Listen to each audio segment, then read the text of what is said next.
नमस्कार, मैं हूं कौशलेंद्र उपाध्याय और आप देख रहे हैं द न्यूज़ लॉन्चर। आज एक खबर आ रही है कि अमेठी के लोग बड़े मायूस हो गए हैं। जो भारतीय जनता पार्टी के समर्थक थे, जो core voter Bharatiya Janata party का है, उनमें मायूसी छाई हुई है, क्योंकि उनको जो उम्मीद थी, वो मिला नहीं।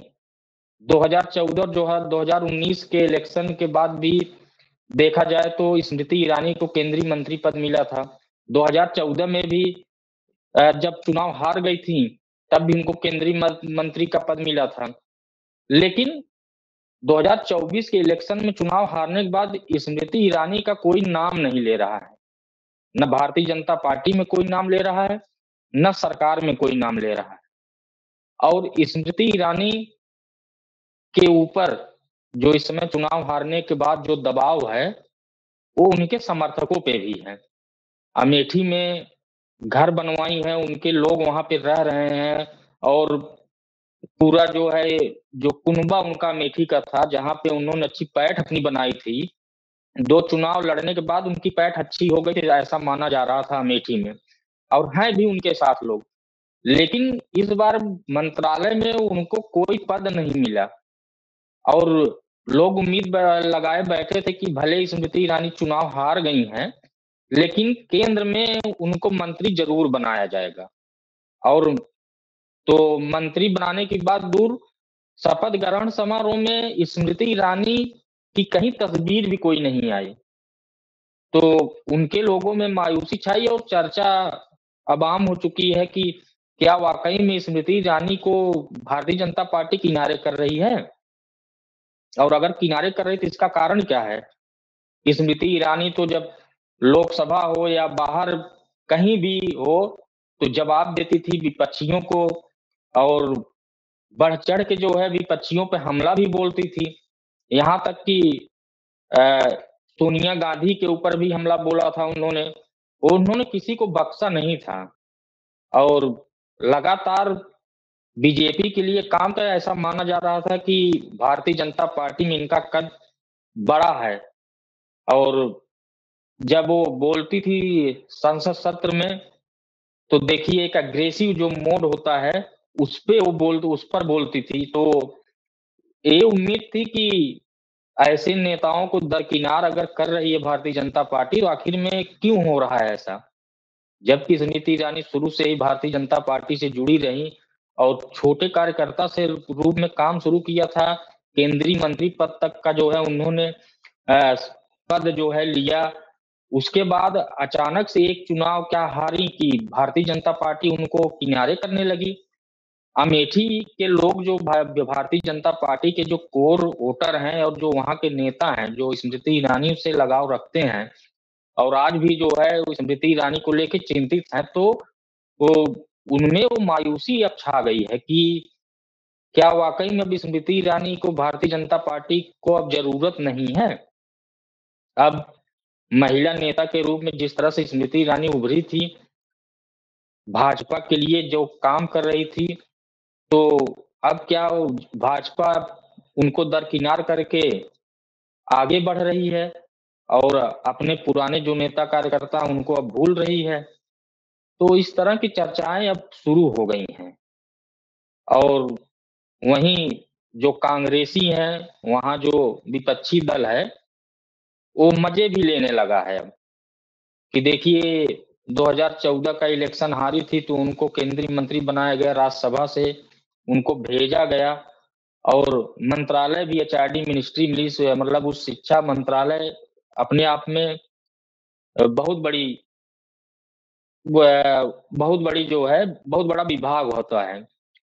तो जब चुनाव हारी थी तो इतना बड़ा मंत्रालय मिला, चुनाव जीती तो टेक्सटाइल मिला, उसके बाद महिला कल्याण, बाल ये सब मिला उनको। लेकिन 2024 का इलेक्शन हारने के बाद उनको एकदम दरकिनार कर देना, ये किसी को पच नहीं रहा है।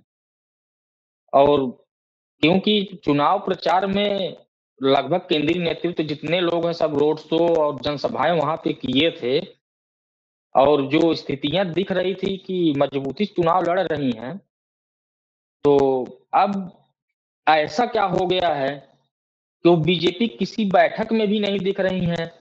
भाजपा के कार्यालय जो केंद्रीय कार्यालय है वहाँ भी वो नहीं दिख रही हैं। तो ये तो सोचने वाली बात होगी। लेकिन अब जो है स्मृति ईरानी वाकई में भाजपा की तरफ से साइडलाइन की जा रही है, ऐसा अंदेशा लोगों को लग रहा है। और उसका क्या कारण हो सकता है?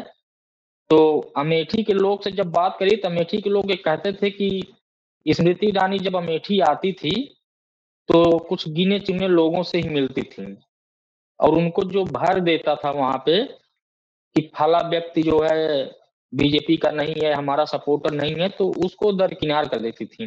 हालांकि अमेठी में विकास के दावे उन्होंने खूब किया कि 200 गांव की सड़कें जो है पक्की करवा दी, मुख्यालय से जोड़ दिया। और जो विकास 30 सालों में नहीं हुआ था उसको उन्होंने जो है 10 सालों में करके दिखा दिया।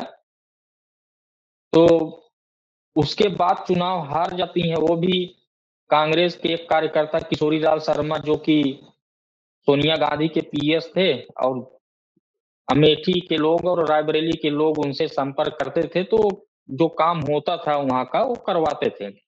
लेकिन अचानक से लोकसभा चुनाव में जब प्रियंका गांधी और राहुल गांधी का नाम चलने लगा तो स्मृति ईरानी ने खुले मंच से जो है उन पे कटाक्ष किया राहुल गांधी और प्रियंका गांधी पे कि आके वो चुनाव लड़ के देख लें, वो हार जाएंगे, इसलिए वो नहीं चाहते हैं। और फिर हार अगर चाहते हैं तो आके चुनाव लड़ रहे हैं, इस तरह से बयानबाजी की।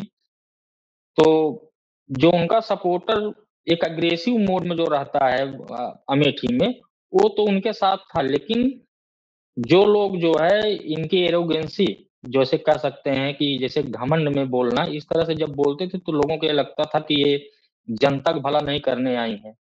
और अगर विरोध की बात करें वहां पे तो बीजेपी के भी कुछ ऐसे नेता हैं जिन्होंने स्मृति ईरानी का विरोध किया है। उनके परिवार के लोग चुनाव लड़े, चुनाव हार गए, लेकिन इस बार लोकसभा में ये अच्छी तरह स्मृति ईरानी जानती हैं कि चुनाव हम कैसे हारे हैं और हारने का सबसे बड़ा कारण क्या है। भाजपा के ही कुछ लोग ऐसे थे जो स्मृति ईरानी का विरोध कर रहे थे और अंदर अंदर कलह पैदा कर दिए थे। तो ये चीज उनको अच्छी तरह पता है। और अमेठी से चुनाव हारने के बाद अचानक से अमेठी से दूरी बना लेना, फिर दूरी बनाने के बाद बीजेपी की तरफ से भी कोई बयान न आना। अगर बात करें, थोड़ा हम पीछे ले जाएंगे, 2014 के इलेक्शन हुआ था तो अरुण जेटली भी चुनाव हार चुके थे, हालांकि अब वो इस दुनिया में नहीं है। और 2014 में जब वो चुनाव हार गए थे, उनके घर कई नेता गए थे। उस समय देखा जाए तो अमित शाह भी गए थे, राजनाथ भी गए थे और तमाम भाजपा के वरिष्ठ नेता उनके घर गए थे। वो कहीं निकल नहीं रहे थे घर से, तो उनसे जाके मिले, फिर उनसे बातचीत किए हैं। हालांकि जब उनको वापस लाया गया तो उनको वित्त मंत्रालय दिया गया, राज्यसभा के माध्यम से उनको वित्त मंत्रालय दिया गया, उन्होंने वित्त मंत्री का पद संभाला और काम भी किया। तो लोगों की उम्मीद थी कि स्मृति ईरानी जिस तरह से गायब हैं, कहीं कोई नाम पता नहीं चल रहा है, भाजपा के जो केंद्रीय नेतृत्व या तमाम प्रदेश नेतृत्व कहीं कोई उनका नाम नहीं ले रहा है।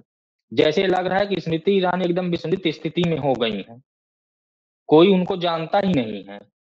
और अभी चुनाव 4 जून को रिजल्ट आया है, उसके बाद से चुनाव हारने के बाद वाकई में उनका कोई नाम भाजपा में लेने वाला नहीं है।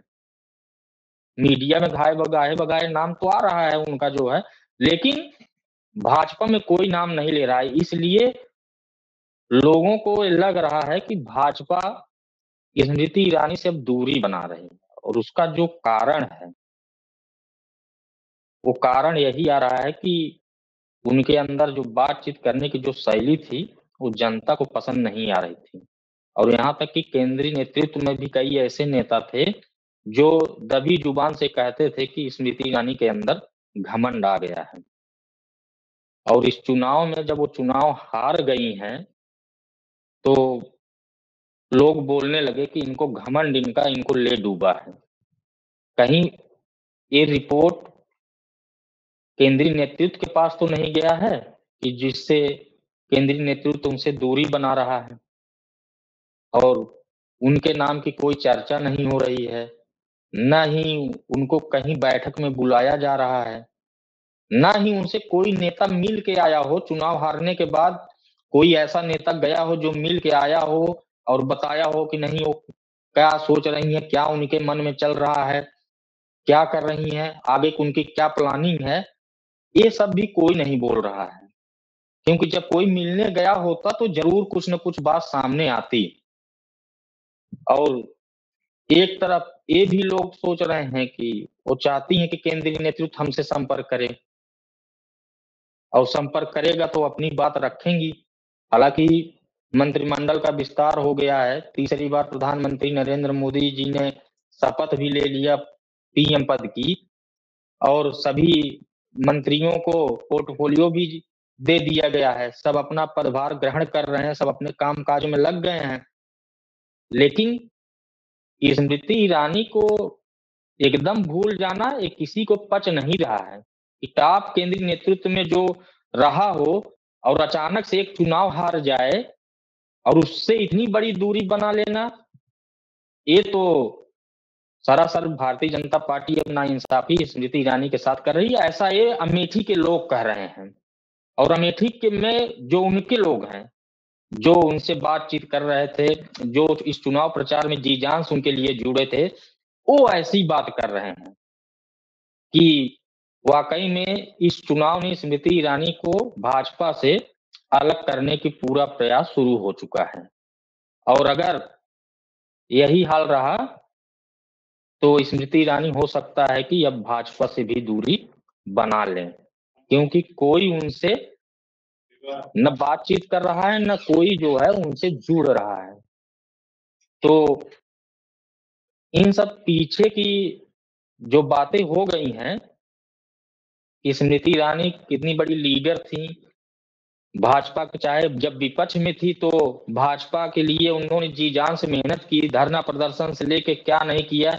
उसके लिए सोशल मीडिया पे उनके नाम से सिलेंडर, तमाम ऐसे मीम्स बनने लगे, महँगाई को लेके। तो जब ज़रूरत थी तो स्मृति ईरानी ने बीजेपी का साथ दिया और आखिर में चुनाव हारने के बाद बीजेपी अब उनका साथ नहीं दे रही है, ये तो सरासर नाइंसाफ़ी है। और अमेठी के लोग उम्मीद लगाए बैठे थे कि भले स्मृति ईरानी चुनाव हार गई हैं, लेकिन केंद्रीय केंद्रीय नेतृत्व में उनकी जगह ज़रूर रहेगी, क्योंकि 2014 में भी ये हुआ था। तो ये उम्मीद थी कि 2024 में भले इलेक्शन हार गई हैं कांग्रेस के आगे, लेकिन उनको मंत्री पद ज़रूर दिया जाएगा, बाद में राज्यसभा कोटे से उनको सांसद भी बना दिया जाएगा। तो इन सब के पीछे अभी जो तर्क आ रहे हैं, तर्क सिर्फ़ यही है कि बीजेपी ये दूरी बना रही है स्मृति ईरानी से। अब स्मृति ईरानी इस पे क्या बोलती हैं या बीजेपी की तरफ से क्या बयान आता है, ये तो अब आने वाला वक़्त ही बताएगा। ये हमारा वीडियो कैसा लगा, आप हमें कमेंट कर बताइएगा। तब तक के लिए नमस्कार।